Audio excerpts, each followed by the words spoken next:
So we're talking today about geodesics on surfaces. Have people here heard the term geodesic before? Just to get a sense, how many people have heard the word geodesic at some point in life? And how many people have never heard of a geodesic? And that word is new. Okay, great. Yeah, we're not going to assume any familiarity, any experience with geodesics. In fact, if you study geodesics in multivariable calculus or differential geometry, more likely, many people encounter it in that kind of course. That definition is not what we're using here. So we're really working in a way that anyone can grasp, I hope. So, but for the moment, let's forget about geodesics. Let's start with a very simple problem, a very simple exercise or problem that I think we can understand without any knowledge of geodesics. So let's imagine a situation where you have a laddu and you have some ants that are moving, that are trying to find it. So maybe you've noticed at home, but ants are surprisingly good at finding food, sweet things that you leave out. But not only that, they're very good at finding the shortest path to the food. So maybe not initially, but eventually they're very, very good at finding the shortest path. So let's try and determine the shortest path from the ant to the laddu in a few cases. So let's start with a situation where we have a box, a kind of cuboid. Just to, let's say that these faces are squares and these are rectangles here. So it's just a simple cuboid shape. And let's say that we have a laddu sitting just centered on the top face of the box, and there's an ant that's at the center of the side face here. So in this situation, what is the shortest path from the ant to the laddu? Can anyone tell me? Yes. Anybody want to tell the answer? What do you expect the shortest, if you were the ant and you're trying to get to the laddu in the fastest time, shortest distance? Yes. Maybe a straight line. And so straight line meaning which direction should the ant move to begin with? Upward, and then left. Yes, exactly. So that will be the shortest path. So this example is kind of straightforward, but let's make it a little bit more interesting. Let's say the laddu. So yeah, like you said, this will be the shortest path. But what if we put the laddu on the center of this edge of the box? Now, if you were the ant, what would be the shortest path to the laddu? Where should the ant move in this case? Can anyone tell me? Yes. So move to this corner here, right? And then walk along the edge, right? This way and this way. Does that seem right? We just move to the corner and then to the laddu. Does everyone think that's the shortest path? Yeah? Okay. So maybe let's verify that. So let's try unfolding the box, okay? So imagine we have the box here, and here I'm just unfolding it, meaning I'm kind of, this face here in front is this face. You can see the laddu at the top edge, middle, and this face here goes over here. So I'm unfolding the box. Does it make sense, the picture? And the ant is now center here, and the laddu's here. So what were we were saying that the shortest path is to move to this corner and then move along the edge, right? So that would mean the ant is going here, then moving along the edge, right? So what we see here, this is what you were describing, right? If we do it here, we're moving up to this corner and then over to the laddu. Do we all still think this is the shortest path? No. Now what do we think the shortest path is to the laddu? Just a straight line in this flattened version, right? Exactly. And on the box, it would look something like this. So actually, this would be the shortest path. So sometimes it's a little misleading on a surface. On the plane, we have a good sense of what a shortest path looks like. It's just a line.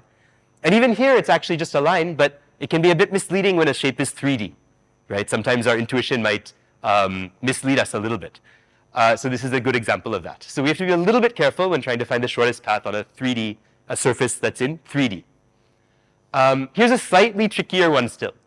So it's the same box, but now let's actually I'm telling you the dimensions, because these dimensions now are going to be helpful, because this is a bit more subtle, this one. So let's say that the squares are 12 centimeters by 12 centimeters, right? The two end squares. And let's say that the front face is 30 centimeters. This is 12 still, and this is 30. Okay, so this is the cuboid box. Now the ant is up here. So it's still in the middle of the square, but now it's up near the top. It's a 12 centimeter height, so it's just 1 centimeter from the top. Similarly, over here on this side, the laddu is on the back of the box, and it's over here. It's just 1 centimeter up from the ground. So everyone understands the situation? And again, the goal is to find the shortest path from the ant to the laddu. So let's just take a couple minutes and everybody think about this. And feel free to make some calculations in your notebook if you want. But what is the shortest path from the ant to the laddu in this case? And again, as a hint, it's a good idea to consider unfolding the box, because it's very hard to see the shortest path in this configuration when the box is in 3D. So let's take a minute. Everybody think about this. You can discuss with your partner also, and see if you can conjecture a shortest path. Any guesses about what the shortest path might be? But again, we'll take 1 minute to form some guesses.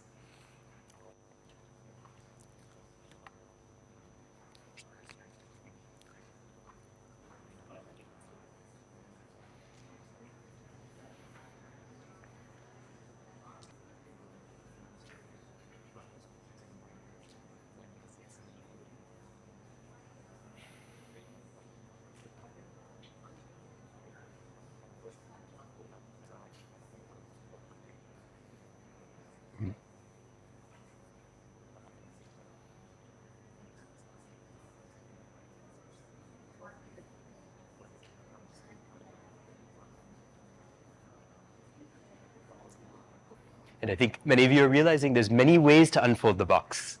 There's many different ways of unfolding the box. So,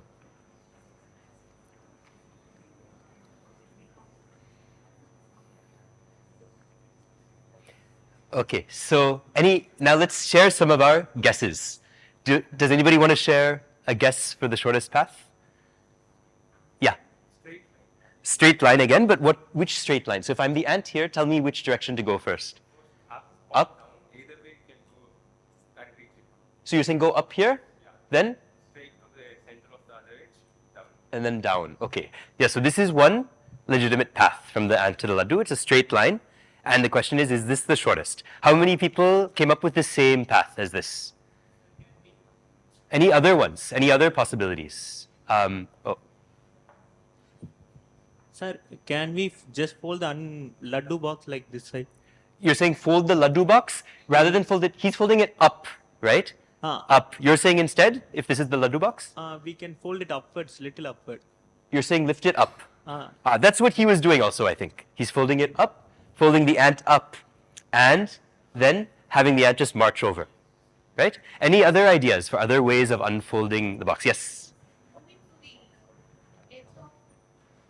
Moving to the edge of the square, Move it to the edge of the square, this side corner. this corner here. Yeah. Moving diagonally Huh. through the rectangle Huh. and reaching the laddu. Reaching the laddu that way. So so something like moving to here, and then moving to the laddu, right? Yes. Something like that. Okay. Any other ideas? Yeah. 1 second. Yes. We can open the box this way, in some sense, like So open which side towards first? towards us, and Towards make us. it diagonal straight line. Okay. So you're saying open the laddu towards us like a door, Yeah, and open the ants also like a door, yeah. and then you can do a diagonal straight line. So that's very similar to the idea you said, except we don't need to go to the corner. If we open these up like doors, then we can have the ant go in a diagonal straight to the laddu. So maybe one more guess. These are all good guesses. And yes, The same I was saying. same you were going to say. Okay, great. Thank you. So as you say, there's many ways of unfolding the box. So I think all of you, we've already mentioned a few of these. The first one that you said was actually this, right? Where the ant just marches straight over to the laddu in a straight line, right? If we move everything, unfold things up. What was just discussed now is actually what we have here, where we open it like a doorway, right? But there's actually many other ways. Maybe I think some of you might have tried these. So let's just analyze these and actually calculate which one is the shortest. These are only a few. There's actually many more ways, but just to simplify it, I've given 4 somewhat different ways that you might have tried. So in each case, the ant is going in a straight line in the unfolded version. And of course, it won't quite look like a straight line in the box version, but really it is a straight line in some sense. So let's see which of these is best. So with the first case, how far does the ant go? How many centimeters? 42, exactly. Nice, right? Just 30 plus 1 plus 1. 30 plus 1 plus 11, so 42. In the second case, we have to do a little bit of arithmetic to figure it out because we have this right triangle here, right? So how far is the ant going? Well, what is this? What are these two distances? So we have actually 42 again here because it's 6 plus 30 plus 6. And up this way we have 10, right? So this hypotenuse is going to be something a bit strange. But if you, with your calculator, you can check it's 43.2. So actually it ends up being a little bit worse than this first path. But let's see if we can do a little better with some other unfoldings. So what are we doing here? We're unfolding it in such a way that the ant is being unfolded upward, right? Like we're having, imagine hinges on this here, and we cut here, here, here, and we fold it up. The laddu in this case is actually being folded down, right? The hinges are here on the box. We cut this edge, this edge, this edge, and fold it down to the table, right? So then they're kind of separated by this front face becomes this face here in that case. So what happens with this one? Well, we have, what in this case, how far are we going over and how far are we going up? The horizontal line is going to be how long? It's going to be 32, 30 plus 1 plus 1. The vertical line is going to be 24. It's going to be 12 plus 6 plus 6. And what's the hypotenuse in this case? It's going to be 40 centimeters, exactly. So this is a nice right triangle. So this is actually better. So this unfolding ends up being quite a bit better. And it's tempting to think this is the best. Initially, I thought this was the best one. But surprisingly, there's another unfolding here, which is worth checking out. What are we doing here? We're folding the ant forward like a door. We're folding the laddu down to the table. And if we calculate this one, we end up with what? The horizontal in this case becomes 30 plus 1 plus 6, so 37. And the vertical is 15, right? It's 11 plus 6. So in this case, the hypotenuse is actually a little bit less, 39.9. So basically this shows that it's not always so easy to find the shortest path, right? It is going to look like a straight line under some unfolding, but which unfolding? We have to try different ones out to figure out which one is the best. So the moral of the story is that although we're seeing that the shortest path does look like a straight line, like we're used to, there can be many different straight lines from the ant to the laddu in a surface in 3D. So now I want to make a definition which is going to be very useful for us for the rest of today, which is a geodesic. And it's a little bit different from the definition you might have seen in differential geometry. So the definition I want to make is that a geodesic is a path on a surface which is intrinsically straight. So what I mean, this word intrinsically maybe you haven't seen before, but what I really mean by intrinsically straight is that locally from the point, if we have a path on a surface, imagine you're an ant, a tiny ant walking on that path. From your perspective, from the ant's perspective, from that intrinsic local perspective, you're always going to feel like you're moving in a straight line. You're never going to be turning left, you're never going to be turning right. That's what I mean by intrinsically straight. So this is a definition which is surprisingly versatile. It works in many situations, on any surface really. So I really like this definition, and it also doesn't involve any equations, so it's easy to understand, to wrap our mind around. And another way to think about it maybe is imagine you're on a surface riding a very, very tiny bicycle, but your handlebars are locked, so you can't turn right, you can't turn left. So you end up just going in a straight path. Maybe you go up a hill, down a hill, and the surface will take you somewhere based on the shape of the surface, but you're never turning left, you're never turning right. That's what I mean by intrinsically straight. So this is a geodesic, a path which is locally or intrinsically straight. If you've taken differential geometry, this is really equivalent to saying it's locally distance minimizing or locally energy minimizing, but we won't bother with that today.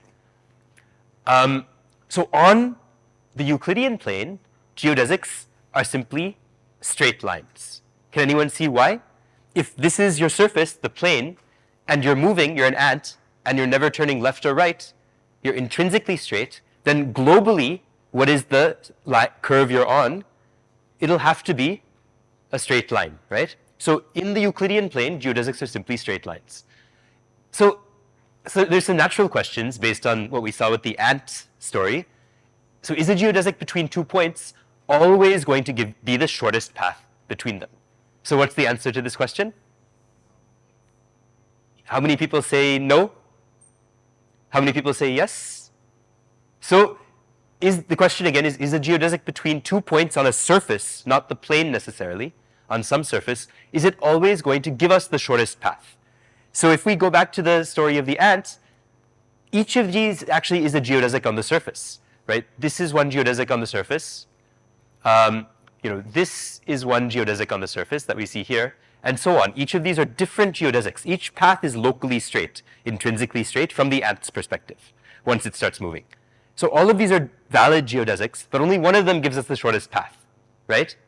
So a geodesic does not always give us the shortest path. It might, but it might not. But on the other hand, a related question is whether the shortest path between 2 points is always given by a geodesic. So any guesses about this one?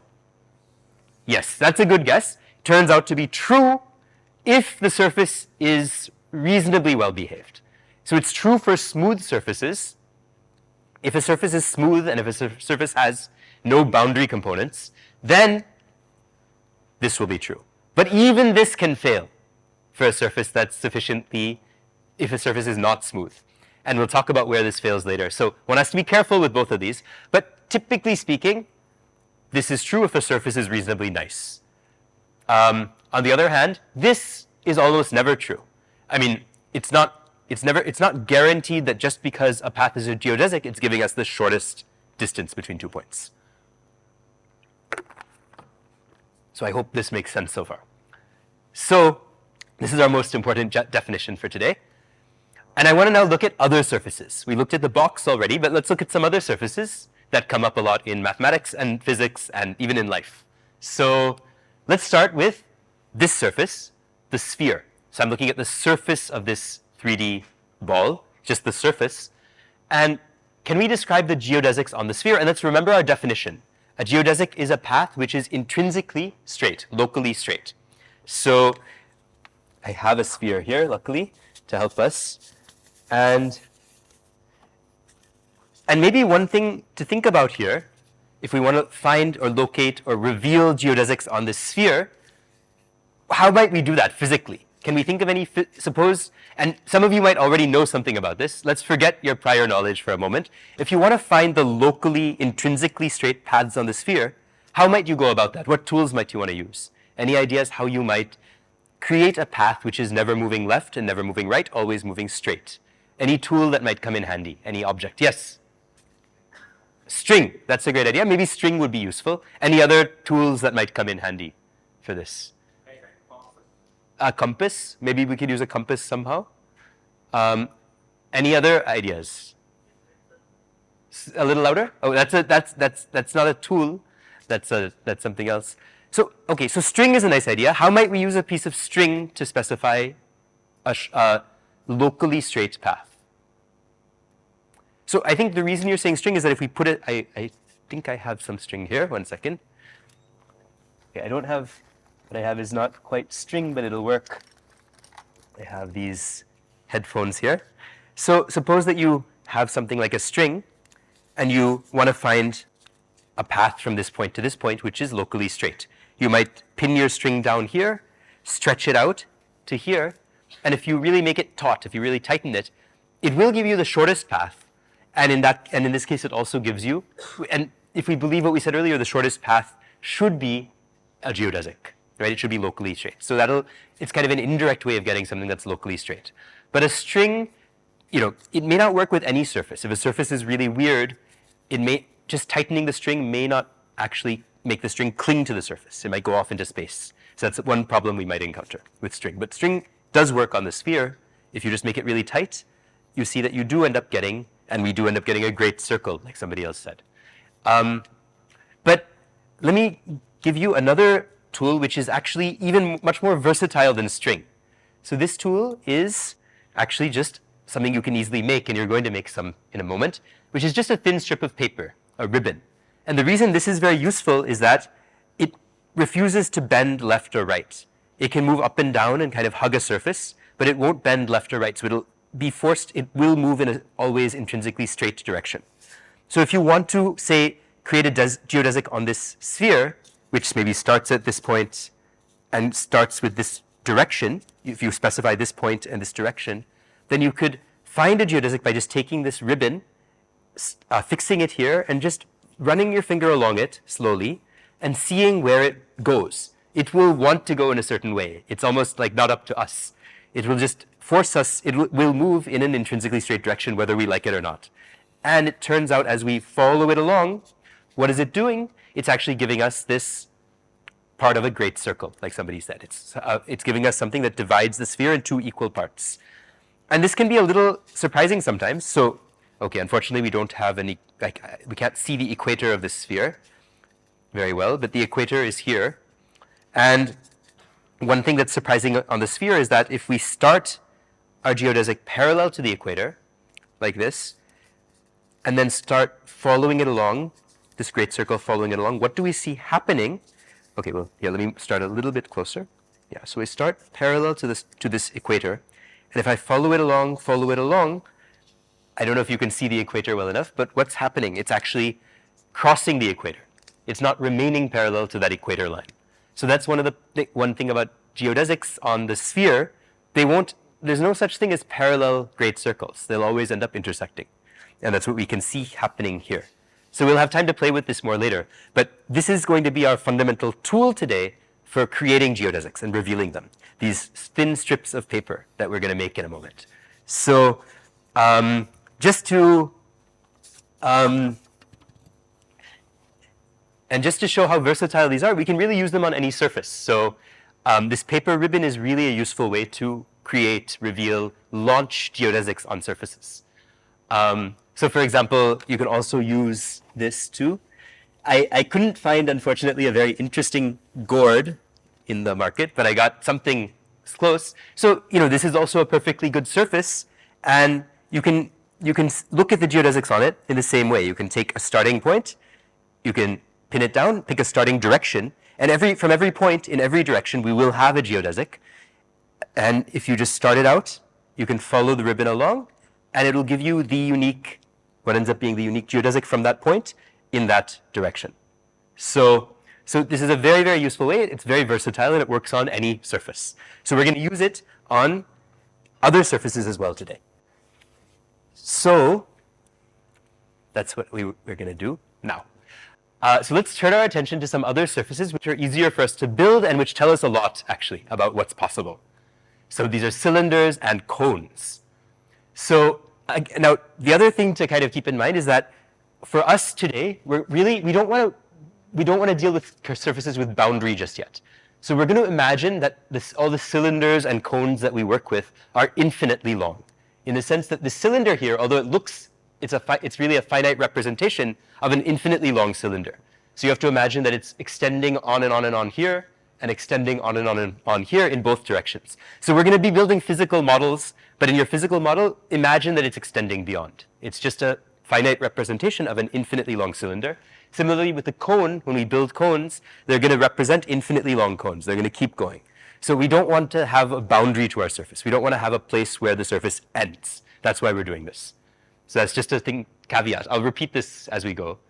But we're really working with infinite cylinders, infinite cones. So our big question now is, how do geodesics on cylinders and cones compare to geodesics on the plane? And for this, we're going to have to build some cylinders and cones and geodesics. So now, what I want to do is have everyone construct a cylinder, construct a cone, and construct some geodesics. So this, everybody do, so you have a couple cylinders and cones to work with, and then you'll work in pairs to explore them. But everyone has their own A4 sheet, right? If you don't, raise your hand, and one of the volunteers will come and give you an A4 sheet. And I hope every pair of people, or 2 or 3 people, has at least one scissors, one tape, and eventually you'll get some crayons and sketch pens. I think we'll distribute those now. If you haven't gotten that yet, we'll pass those out now. So what I want you to do with these, just listen for a minute. What I want you to do with these is to follow the following steps. So take your A4 sheet. The first step, everybody, just listen for 1 minute, is to cut 3 thin ribbons, those geodesic ribbons, from the long side of your A4 sheet. So everybody cut 3 thin ribbons from the side of your A4 sheet, like you saw me do, like you saw. With the remainder of the A4 sheet, I want you to fold it in half this way and first in half this way and cut this part out, and then in half this way and cut this. So you'll end up with 3 sheets. Does this make sense? I want you to I want you to get 3 rectangles from the remainder of your A4 sheet, and you're going to make one of the small rectangles into a cylinder and a large rectangle into the cone, and you're going to keep this part free for later. We'll use this later. So does everyone understand the instructions? So from your A4 sheet, you want to make all of these things. And finally, once you're done with all of that, you can color the ribbons different colors. That'll make with any crayons or sketch pens, which we'll pass out. That'll just make it easier to distinguish the geodesics. It's important because if you just have white geodesics on a white paper, it's hard to see. So it actually is important to color them, give them some color, just so we can actually see them and distinguish them. Especially when we have 2 geodesics, it'll make it a lot easier. So let's take 5 minutes and let's try and everybody follow these instructions.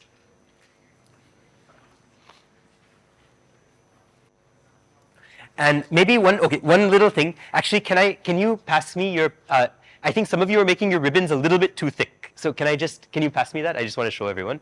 Because if we make our ribbons very thick, it's going to be difficult to really follow the surface. So this is too thick, I would say, if you can see. But what you could do, if you're going to divide this into 3 ribbons, this is fine. So what she's done, if this thing here, if you divide this up into 3 ribbons, this is okay. But this should not be 1 ribbon, what she's done here. So maybe you were thinking of that anyway, but this is just helpful for everyone. So because you want it to easily move along the surface.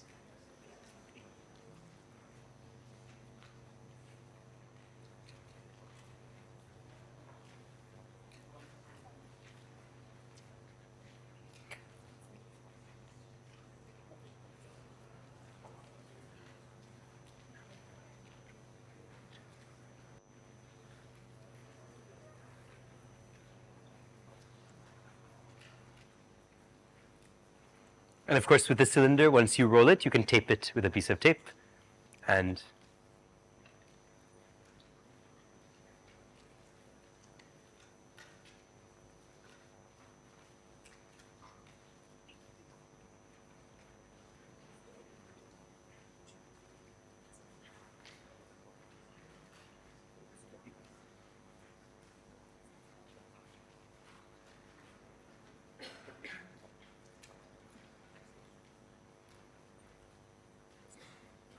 actually, while you're doing this, maybe you can make the cone last, because we won't need the cone for some time. So focus on making the cylinder first and the geodesics. And then if you're fast at this, you can also make the cone now, but there'll be time to make that later.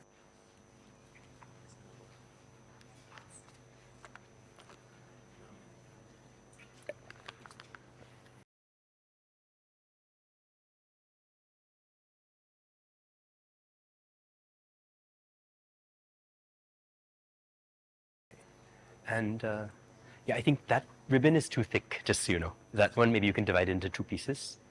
And maybe volunteers, you can also check if people's ribbons look too thick, you can just have them split. Like that ribbon is probably, the middle ribbon you have is probably a bit too thick. That other one, the thickest, there was one that was a bit. So.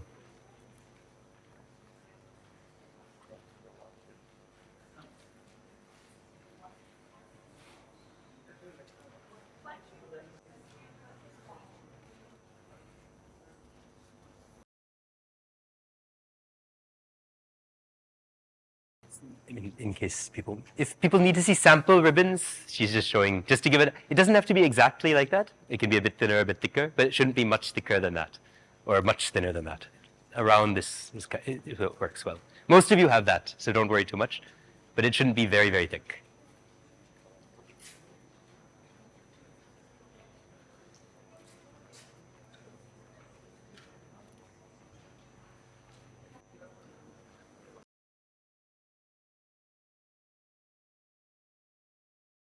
Yeah, and if you've finished already with the cylinder, I think don't do the cone yet. We'll have time for that later. You can also try and launch some geodesics on your cone. Just hold down a geodesic on the cone, give it a starting angle, and just see where it goes, and see what the geodesic looks like on the cone. On the cylinder. Cone we can do later. So on the cylinder, you can try and see. And since you have a partner, one of you can hold the cylinder, one of you can try and smooth out the geodesic and see where it goes. Yes, Mani. That's okay. Can you show? It's okay. That's okay. As long as, but it shouldn't be a cone. It should be straight. It shouldn't angle in.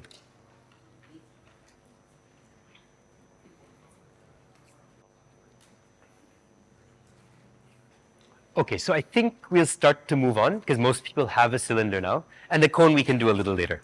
So, and you can keep coloring your geodesics as we go. That's not that can also happen later if needed. So, give it 1 more minute. 2 more minutes. Okay. Huh? Oh, okay. Yeah. So do make the cylinder before you color the geodesics. If you make sure your cylinder is made, you can color the geodesics later. You can make the cone later, but make sure you've put at least one piece of tape to keep your cylinder fixed. So everybody do that now if you haven't done that yet.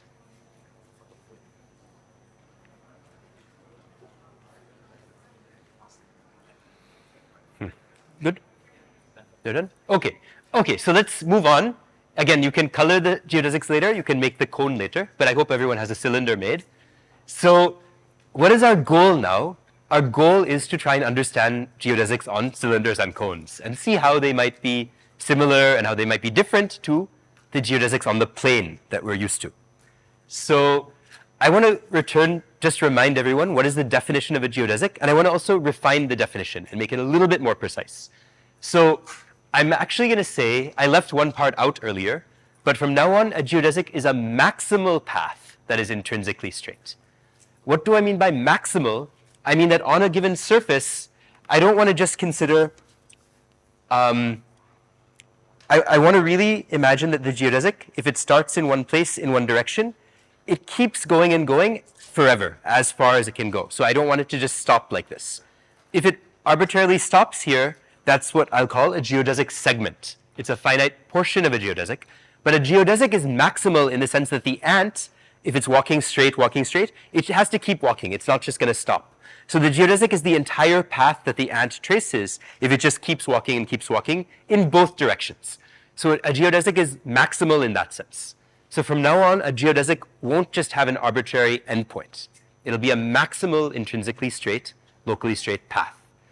Whereas a geodesic segment is a finite portion of a geodesic. So this is just like in the plane, right? A line is maximal, it's infinite. And a line segment is just a finite portion of a line. So we have the same idea with arbitrary surfaces and arbitrary geodesics now. So the question now that I want to ask is, what do geodesics look like on the cylinder? So using your ribbons, what kind of geodesics can we create? Has anyone already tried to? This might be helpful to do in pairs. One of you can hold the cylinder. One of you can give a starting point to the geodesic. It might help to put a small piece of tape there to fix it. And if you follow it along, can you describe the geodesic that you get? Can anyone describe a possible geodesic that you've produced on the cylinder? Nice. So many people I see have spirals. Different types of spirals. Are all of the geodesics on the cylinder spirals, or are there other types of geodesics on the cylinder? How do you make a straight line? So if we draw, so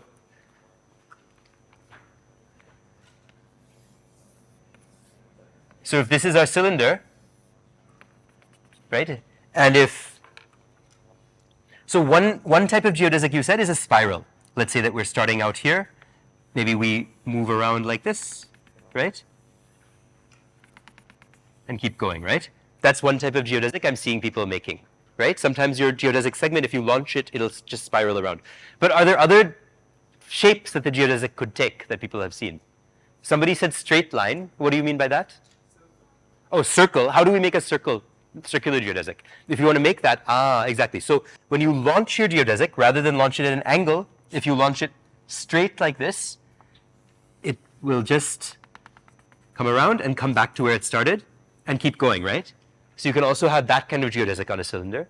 And is there any other type that people have found? And how would you do that? How would you make a straight line? So if you were to launch your geodesic, let me try a different color. So if you were to launch your geodesic straight up, for example, from here, if you were to launch it straight up in a vertical direction and down, that would be a kind of straight line geodesic. So that would also work, right? This one you said, sorry, this is a bit confusing. You said you can get a circle if you launch in this kind of direction, right? So there's really all of these different types of geodesics that we can create on the cylinder. Okay, we can turn off the lights again, sorry. So let's forget about the cone right now. We'll get to the cone later. So let's think about properties of geodesics that we're used to on the plane and see which of those continue to hold on the cylinder. So here's some familiar properties of geodesics on the plane. Remember, geodesics on the plane are just, on the plane, straight lines. So what are some familiar properties? Well, we know that on the plane, there's at least one geodesic through any 2 points. Is that correct on the plane? Given 2 points on the plane, there's at least one line through them. In fact, there's a unique line between 2 points. So both of these are true in the plane. It's also true that on the plane, is this true? 2 geodesics meet in at most 1 point. On the plane, is it true that 2 lines on the plane meet in at most 1 point? They'll never meet in more than 1 point. They'll never meet in 2 points, right? 2 distinct lines.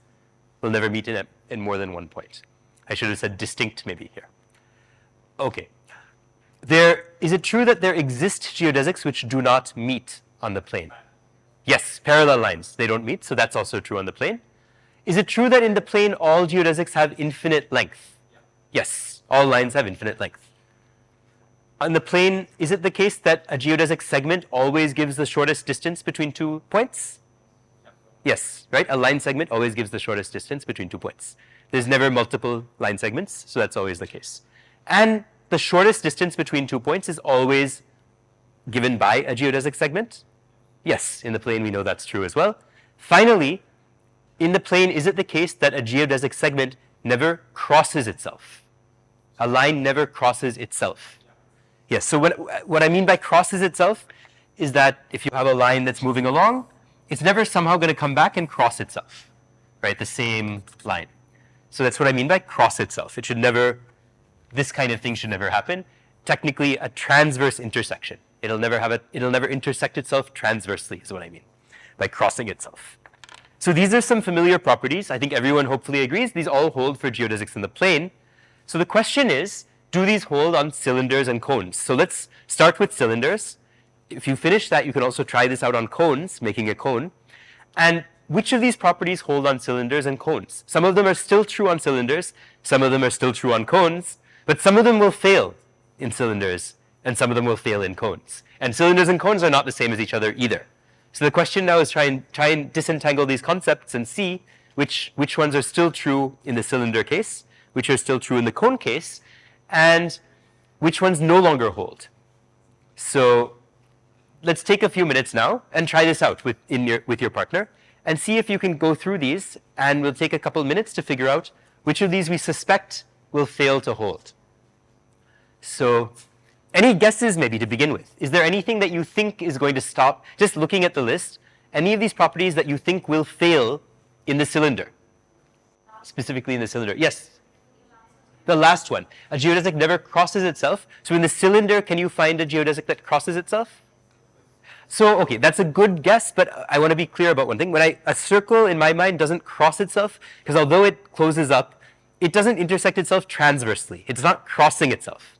It's going back to itself, but it's just repeating the same thing over and over. So I would say a circular geodesic on the cylinder, that doesn't qualify as crossing itself. That's a very good guess, though. Is there anything else here that you think will fail in the cylinder? Yeah? That's a good one. All geodesics have infinite length here, but a counterexample in the cylinder is the circle. That doesn't have infinite length. So that's a geodesic that has finite length on the cylinder. Great. Yes? Sorry? Second one. There's a unique geodesic between any 2 points. So in the cylinder, you're saying that that fails. Did you find a counterexample? That's a good one for everyone to think about.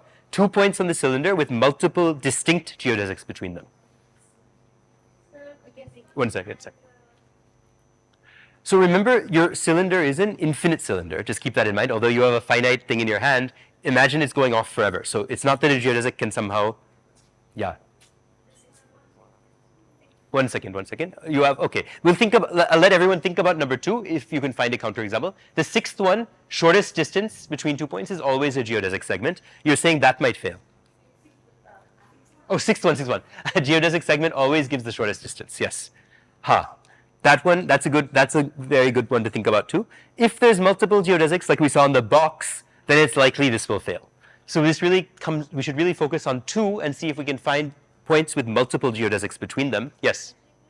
Keep it like a spiral also, you can join these points as well as slipping straight. That's a good idea. So I'll let everyone think about that a little more, but I think that's a very nice idea for finding a counterexample here.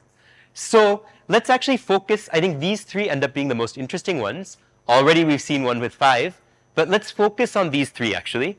And let's try and find counterexamples to these. So see if you can find a counterexample to each of these 3. In other words, can you find 2 points with multiple geodesics between them? Can you find a finite length geodesic? Okay, some of you have already done that. And can you find a geodesic with self-crossings in the cylinder? And once you've done it with the cylinder, try and do it with the cone as well. So that's our task now. So when you've constructed an example, so try and for the cylinder and the cone on each one, can you find each of these? And maybe it's not possible. I'm not saying everything is possible, but when you've constructed an example, you can share it with us. You can raise your hand and share. And if you don't believe it exists, you can also say why. And yeah, so let's try and do that now. We'll take 5 minutes, and for each of these, try and do that. Sorry? The first is possible, self-crossing is not possible. Okay, so you think self-crossing is not possible? That's something for all of us to think about. So we'll. Change the angle, it doesn't cross either way. Only the circle will cross, and that is a finite flow. Cool. So everyone think about this, and let's take 5 minutes, work with your partner, and can you produce each of these in the cylinder? Once you've done it in the cylinder, also now is a good chance to make a cone. If you haven't made your cone yet, this is a good chance to make your cone as well.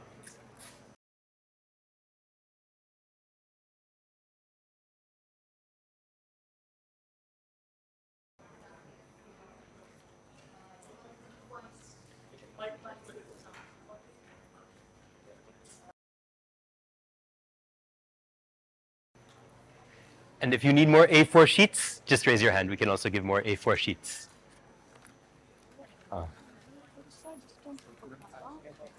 Oh, interesting. Nice. So that would be a counter self-cross. Exactly.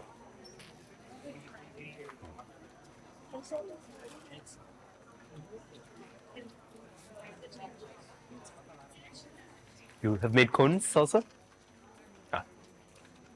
Have you found counterexamples? Oh.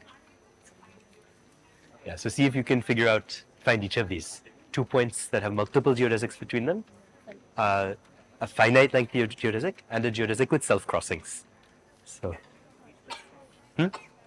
So there's a problem here, which is that, remember, you have to let the geodesic go where it wants to go.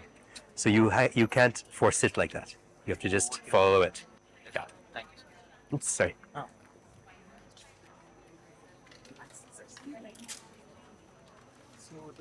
So do geodesics have directions? They do. They Yeah. don't have. So it may, this is Oh, no, I see. No, they don't have direction. Sorry, it doesn't have direction. Yeah, so it's the same. Both directions, it's considered the same path, the same geodesic. Yeah.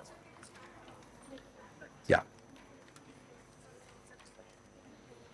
When we make a spiral, the distance between this reduces, it can self-cross, right? Yeah, if the distance reduces, it can self-cross. But does the distance reduce? You have to check that. When it comes to cone, if you Ah. want to measure somewhere here, it could be the shortest distance, so it can make. Yeah, that's a very good idea. So check and see. Yeah.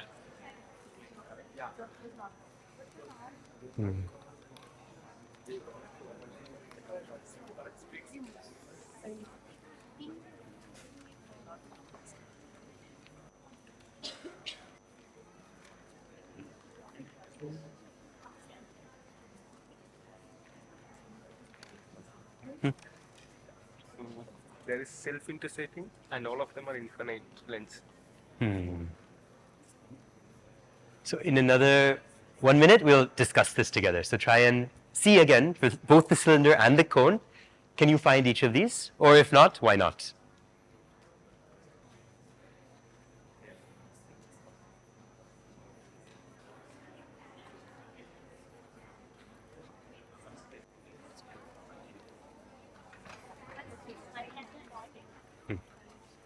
Have you found counterexamples?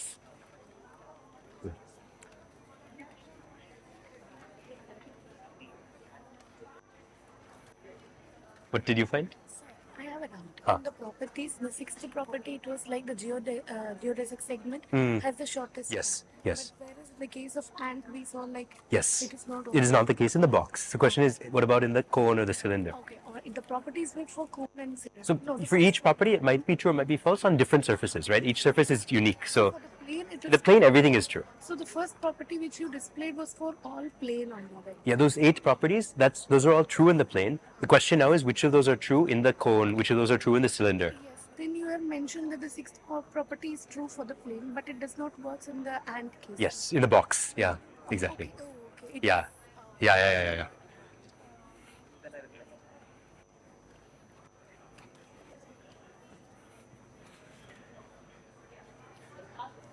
Okay, so I think we'll try and discuss together and figure out where we are. I think many people have solved these. Some people are still working, but we can discuss and see. So first of all, so let's just focus on the cylinder first. We've already seen the types of geodesics there. Can anybody show me an example of each of these? And hopefully, if you have a model of it, you can just quickly come to the front and show to everyone a cylinder with 2 points with more than one geodesic between them. Did anybody manage to produce this? First of all, is it possible? How many people were able to do this? Great. It is possible.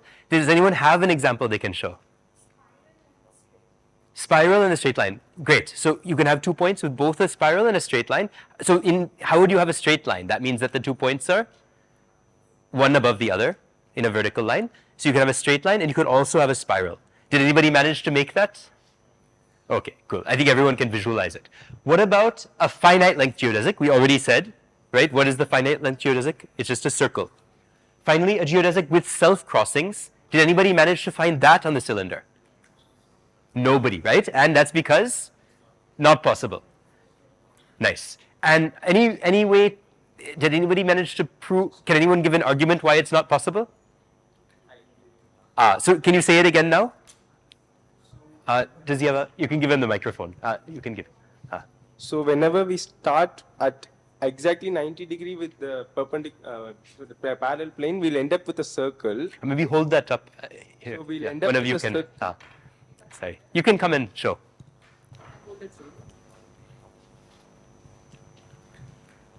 So whenever we start with a straight line which is perpendicular to this line, we'll end up with a circle, and whenever we try to even change the angle slightly above or below, we'll end up with a spiral. So we cannot actually produce a finite one. It will always be rolling about the cylinder, and the cylinder is infinite, so we'll have an infinite geodesics only.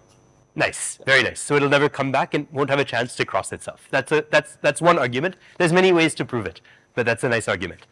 Cool. So that takes care of the cylinder. Now, what about the cone? Did we manage to find all of these on the cone? So maybe let's come to the. So first of all, did anybody find geodesic with self-crossings on the cone to start with? How many people found that? Nice. So many people seem to have found it. Can anyone show it? Does anyone have it in a handy form where they can show? If you didn't tape down your geodesic. Okay, yeah. Can you come and show? So that's a nice example. You can just come to the front and show. Because not everybody got this, but that's a very nice example. So just hold it up so it's visible. Here, these are 2 points, and it is self-crossing. So the geodesic kind of loops up and comes back and crosses itself. So I'm curious, how many times would these two geodesics cross itself? Once. Did anybody find a geodesic that crosses itself more than once? Did anybody find a geodesic that has 2 self-crossings? That's okay, I'm just curious. And maybe if not, is it possible, one could think? It's, Keep on crossing again and again. so you're saying that a geodesic will have infinitely many self-crossings. How many people think that it has infinitely many self-crossings? Okay, that's a good guess. Does anybody think that maybe a geodesic would have finitely many self-crossings? Okay, this is something to think about. Can a geodesic actually have infinitely many self-crossings on the cone? This is not so straightforward, I'll say. So although it seems like it should have, something to consider more carefully. So we'll think about that later though. So what about a finite length geodesic on the cone? Did anybody find a finite length geodesic on the cone? Not possible, you say? And it seems like nobody found it. That's good. It's not possible. Again. And it's very tempting to think that, yeah, the cone itself is infinite, exactly. So, yeah, I mean, it might be very tempting to think that, okay, let me just slice the cone. Here's my cone. What if I just slice it with a horizontal plane? Like I did with a cylinder. That's a circle. Isn't that a finite length geodesic? It's not a geodesic, exactly. It's not locally straight. It's not intrinsically straight. If you try and make it go like that, it'll curve down or curve up. So it's not possible. The cone doesn't have any finite length geodesics, this infinite cone. Okay, now let's come to this 2 points with multiple geodesics. Can we have 2 points on the cone with multiple geodesics between them? So we can try the same game. Take two ones that lie on the same vertical radial line from the vertex of the cone. We have a straight line geodesic, but we can also find a geodesic that it's not quite a spiral this time, but something that kind of spiral will connect. So we can find that. So, so is everyone okay with that? Nice. So then what I want to do is continue, and we want to try and go into, there's one more question I want to do today, which is going to be very important for what we do tomorrow. So we're going to kind of make sure we fully understand the cylinder, because the cone is going to be a bit more complicated. So with the cylinder, we've seen that that we can have multiple geodesics between A and B. So how many geodesics are there between A and B? That's the question I want to try and answer now. Some of you might know the answer already. Some of you might have an idea. But let's think about it a little and make sure we all understand it and can also prove it. So, and the technique by which we prove it will also be very useful. So the question is, again, how many geodesics are there on the cylinder between a point A and a point B?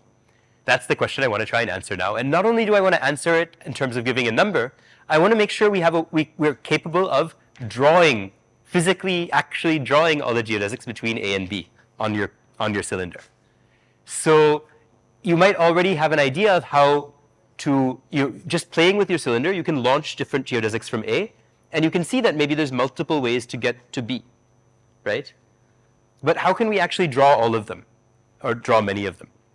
So there's a very useful tool that we're going to use. This is a tool that's common not just for today's talk, but you'll use it a lot if you study differential geometry or algebraic topology, anything in geometry or topology. This is a fundamental tool that we use all the time, which is that of a covering space.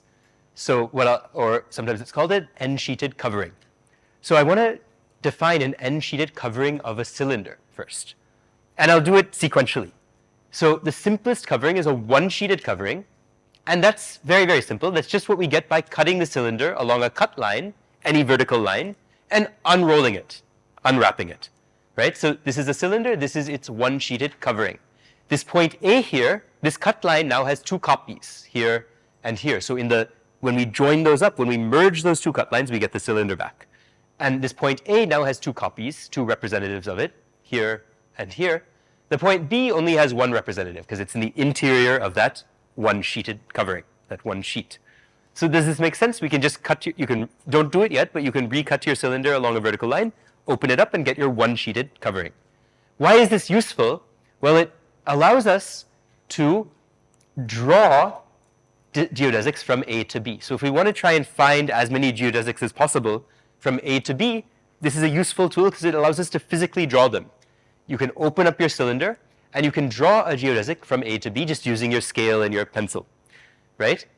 But it not only lets us draw one obvious geodesic from A to B, how many geodesics does this one-sheeted covering let us draw between A and B? if we want, we can actually draw two distinct geodesics from A to B, right? How would we do that? Just draw. Exactly, we can draw from this A to B, but with this other copy of A, and we can draw from that to B, and when we roll this up again, you'll end up with two distinct geodesics from A to B, right? You'll have, and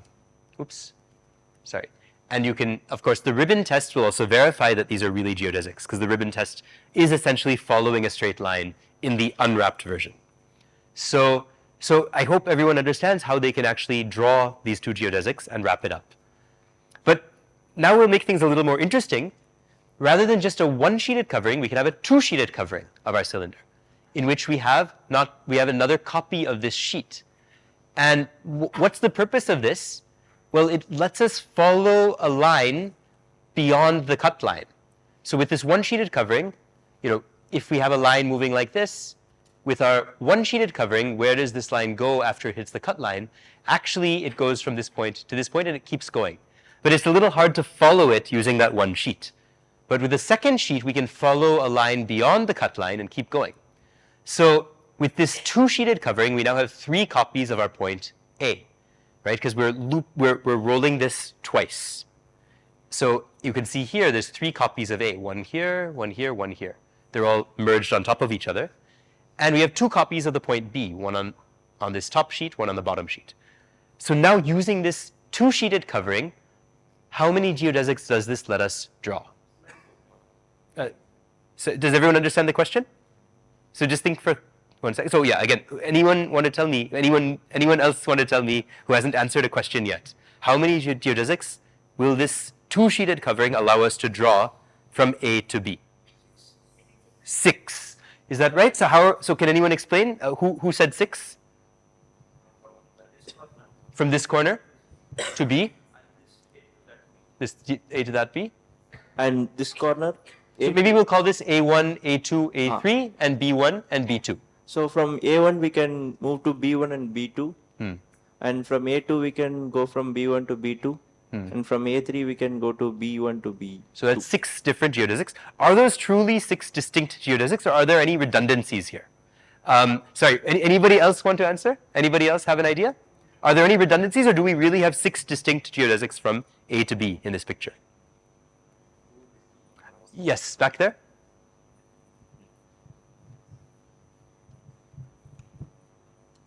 Some of those are not distinct. Some of those are not distinct. So then how many do we actually have? 4, I believe. 4, you believe? And can you tell me which ones? So it's A to the AB. Let's say A1 is this? Yeah, A1 to B1, A2 to B2, A2 to A3 to B1. Sorry. A1 to B1. Is that A2 to B1. A2 to B1. Okay. And then A3 to B1. A3 to B1. B2 to A1. B2 to A1. Okay, like that. Okay. Does that seem okay to people? Basically, we want to avoid, what are the redundancies? We have A1 to B1. That's actually going to be the same as A2 to B2, right? Because when we roll it up, those are just going to lie directly on top of each other. And another redundancy we're going to have is that B1 to A2, that's going to be, is there anything else that's going to repeat that? Yes, exactly. B2 to A3, right? That's the same as that. So we'll end up with a redundancy there as well. So now, very quickly, can anybody actually do this with their, it seems obvious maybe, but it's going to be useful for tomorrow. So can you, on your cylinder, can you mark points A1 and A and B, and actually draw 4 distinct, now we have 4 distinct geodesics. Can you draw them nicely, carefully, precisely, using a 2-sheeted covering? So you'll have an extra paper, I think. Using that, can you double up your cylinder? You'll have to cut it again. And can you actually nicely draw 4 geodesics from A to B? And because your paper is not transparent, it would be easier with transparent paper. Since it's not transparent, you'll have to trace from one sheet to the top sheet. You won't be able to see the bottom sheet from the top sheet, so you're going to have to trace your part of your geodesic onto your top sheet for it to actually, so that in the end, all 4 geodesics are visible on the top sheet. So the first group to the first pair to finish this will get a special prize. So see if you can quickly draw all 4 geodesics precisely from A to B. And if you have any doubts, raise your hand. We can come and help.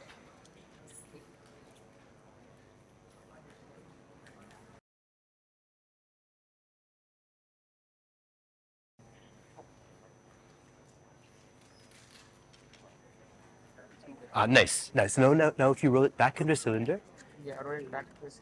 but this is not the original cylinder, right? This is two copies of the cylinder. So when you roll it back, it should look like the original cylinder. Yeah. No, from here. Hmm. There are two from this one. Hmm.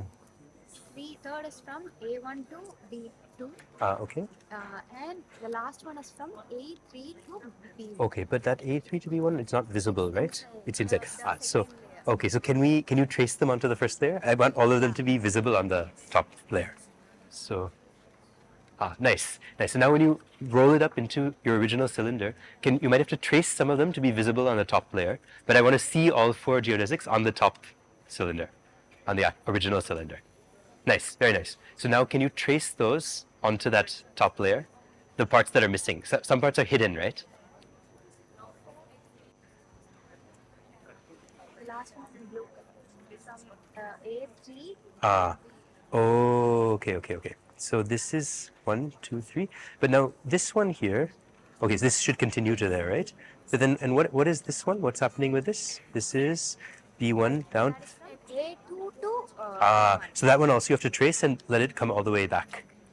So, okay. So has anyone created a copy of the original cylinder with all 4 geodesics fully visible on it? You might have to again trace things out onto the outer layer since they're going to be hidden behind it because there's 2 layers happening. So portions of your geodesic you might have to trace. This one and this one are unique. Okay, yes. So you have 4 total. So you have 4 total, right? You have 4 geodesics, correct? Because you're saying that, so this and this are same. This and this are same. So, but then this one and this one are unique. So 4 total, 4 different distinct geodesics total. Okay. Okay. So,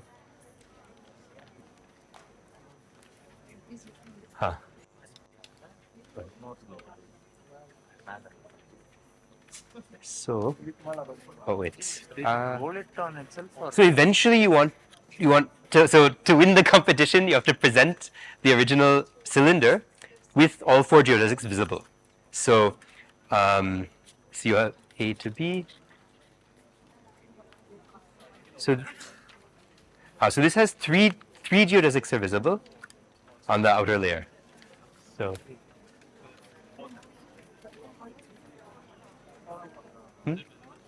The 4th one was hidden behind, right? You marked it? Okay. But okay. So, but there's only 3 geodesics coming out of A, right? So something is missing. A only has 3 geodesics coming out of it. What? Oh, can you look at it? Yeah. Okay, let's see. Yeah, so this one also, okay. they haven't made This, the yeah, second. yeah, I mean, the points are very close to each other. You have, Oh. Hmm? What about the cover? wait. Has anybody found a complete? like Not yet. things are inside. Like Okay, they're trying to trace it out now. A1 to So here you only have 3. Oh, you have 2. Okay, this one also. I see. So you have that, and then this goes all the way around. Okay, nice. Okay, this works. I think there was one more that just. Okay, we may have a finished product. Anybody else have a finished product? You have? Okay.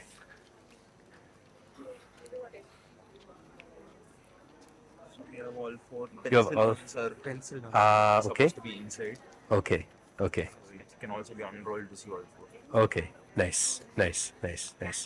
And you also got. Okay. So this one here, A. Okay. So you only have 3 coming out of B. That's one problem. Okay. So, did you guys get the? You got? They are separate. So yeah, so they drew the four. Okay. Oh, they did draw the four. Yeah, Okay. 2 pink and 2 blue. Okay. Okay. So. Okay. So I think. Oh, we have a few. They what? They may have it. They may have it. Okay. Let's see both of these. Okay. So here we have. Can you show me? So the first one is from blue Okay. and the second one is this one, Okay. and third one is and the third one is spiral, that blue color, and the fourth one is the Okay. So when you link it up like this, are they all visible?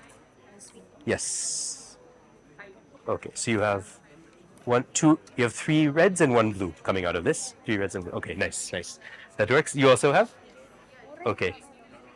Nice. Oh, very nice. Okay. spiral, but Okay. Okay, good. Okay, so we have quite a few solutions. Okay, so I think this is. Okay, so I think everyone who just showed a correct solution, you can come to the front. We will find a way to share this gift during the lunch, I think. So all of you who showed me a correct solution, can you just come forward? You can actually show it to the class.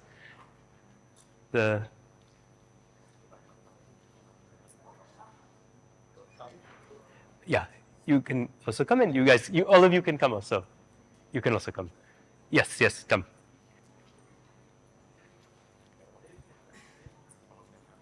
Yeah, so all of you managed to create a cylinder where we have points A and B, and we can see the distinct 4 geodesics going from A to B, which is nice. So let's give a round of applause to all of them. They had a wonderful solution. And unfortunately, the prize I had in mind is not so divisible. But I think during the tea time, we can find a way to split this up and maybe share with others. So here you go. So thanks. So you can sit again. So I just want to take a few more minutes to wrap this up because we're going to pursue some of these questions more in the next session. So thanks, guys. You can sit again. Okay. So maybe very quickly, we did a 2-sheeted covering, but everyone listen for 1 minute. We're almost done, but I want to take a few minutes so that we can be prepared for tomorrow's continuation. So if we were to do a 3-sheeted covering, now you have an idea for how this works. How many geodesics would a 3-sheeted covering allow us to draw? Total of 6, you're saying. Does everyone agree there's 6 distinct geodesics this lets us draw? 7? 8? How many distinct geodesics does this let us draw? How many? 4? Now we already had 4. Are there any new ones now? 5? Okay, so some people 5, some 6, some 7, some 8. So maybe we can again think of A1, A2, A3, A4, B1, B2, B3. So whatever answer it is, it's less than 12 for sure. Okay, so again, after thinking more, is there any consensus? What's the answer? We've heard 5, 6, 7, 8 as the main contenders. How many people say 5? How many people say 6? How many people say 7? 8? Okay, sounds like 6 is the winner by vote. Can anyone explain why it's 6? Yes. So once again, for the first 2 we have 4. We can leave that alone, and if we take A1 to B3, that will be 1 extra one, and A4 to B1 will be the other one. Nice. And any other ones will be the repetition of the previous ones. Right. I hope everyone can see that. Everything else is going to be redundant, a repetition. Very nice. So we'll have 6 total. So in general, what's the total, in the actual cylinder, what's the total number of geodesics between A and B in the original cylinder? Forget any particular sheet covering. In general, we'll have infinitely many, right? We can always add more sheets and get more geodesics that way. So there's really going to be infinitely many geodesics between 2 points A and B on this cylinder. And is that true for any 2 points on the cylinder? There'll be infinitely many geodesics? For any 2 points on the cylinder? If you have 2 points that are on the same horizontal plane in that circle, there's only one unique geodesic between them. But any other 2 points will have infinitely many geodesics between them. So I want to return to the cone for 1 second, because that's going to be the focus of the first half of tomorrow's session. Okay, I'm going to skip this because we don't have time right now. We'll come to that later. But the last question before we break is, how many geodesics are there between 2 points on the cone?